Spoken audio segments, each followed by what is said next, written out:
Arctic Circle is already recording 118 F-degree days. Here's a summary of the article. On the summer solstice, 2 European Union satellites recorded a scorching temperature of 118 degrees Fahrenheit on the ground in Arctic Siberia.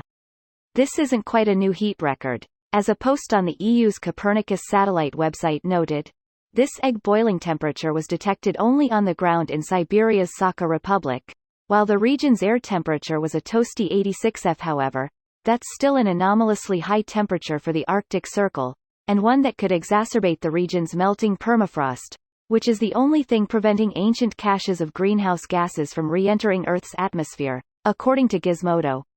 The EU's Copernicus Sentinel-3A and 3B satellites recorded the high temperatures in the midst of an ongoing heatwave over much of Siberia.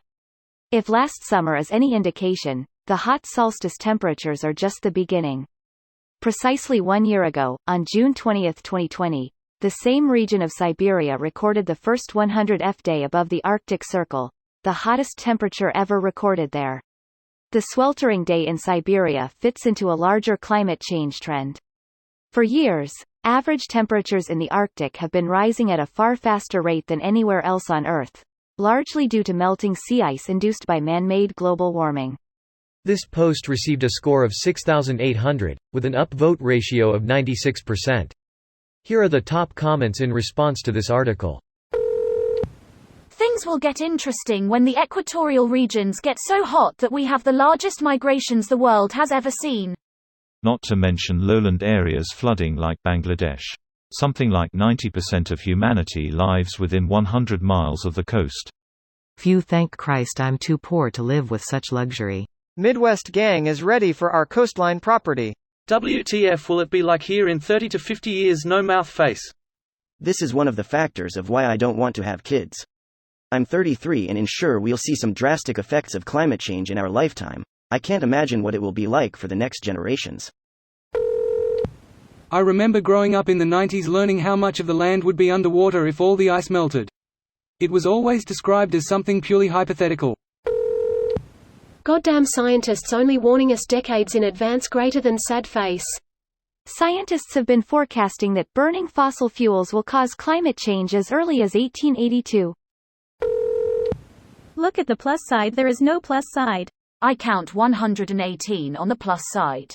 I'll let myself out, thanks.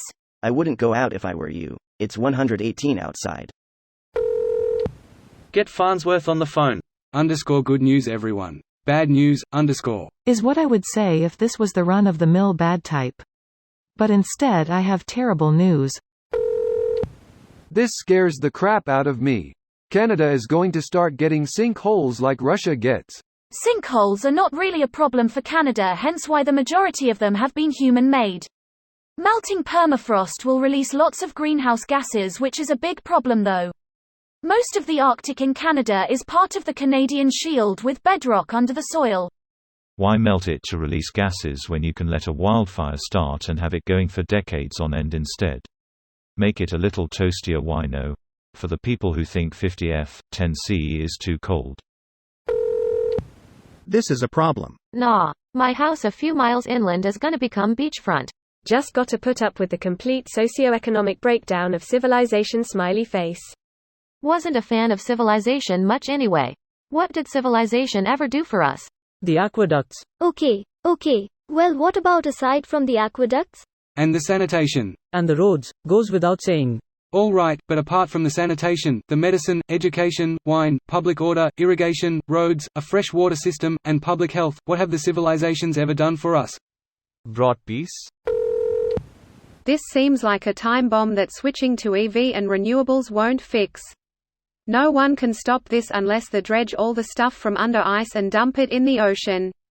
Then we will have a new problem to fix with a lack of oxygen. This planet is cycling back to the way it was in the beginning, but with probably less drinking water. This video was automatically created by Reddit to speech. The article and comments in this video were selected from Reddit according to their upvotes, and any paraphrasing was performed by smmry.com, without any human intervention.